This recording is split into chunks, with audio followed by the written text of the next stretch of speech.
தன்னுடைய சுயசரிதை எழுதுறாரு.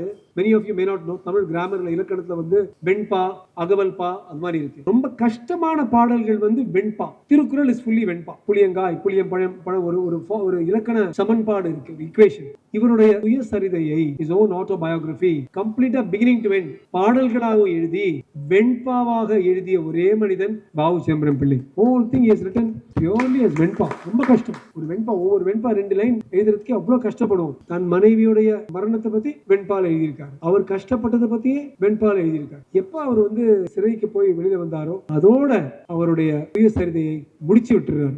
எல்லாத்தையுமே அவ்வளவு அழகான தமிழ் எழுதியிருக்காரு. சோ அதே இன்னொரு நல்ல விஷயம் பண்ணாரு. அவருக்கு எந்தெந்த ஆங்கில நூல்கள் ரொம்ப பிடிச்சதோ, ஜான் பனியன்ஸ் பில்கிரிம்ஸ் ப்ரோக்ரஸ், நிறைய அந்த motivational books, small motive, Shiv Khera you can win எல்லாம் எழுதியிருக்காங்க. அது மாதிரி மோட்டிவேஷனல் செல்ஃப் ஹெல்ப் புக்ஸ் எல்லாம் எடுத்து இதை வந்து ஆஸ் அ மேன் திங்கெத்னு ஜேம்ஸ் ஆலன்ங்கிற famous American writer famous book as a man thinketh, அதாவது உன் கருத்துகளும் உன் எண்ணங்கள் தான் உன் வாழ்வு, உனது வருங்காலம்ங்கிற ஒரு புக்கை வந்து இவர் மொழிபெயர்த்து எல்லார்கிட்டையும் இலவசமா கொடுத்திருந்தாங்க. ஸோ ஜேம்ஸ் ஆலனுடைய பல நூல்களை வ.உ. Chidambaram Pillai he has translated and given free to the whole world.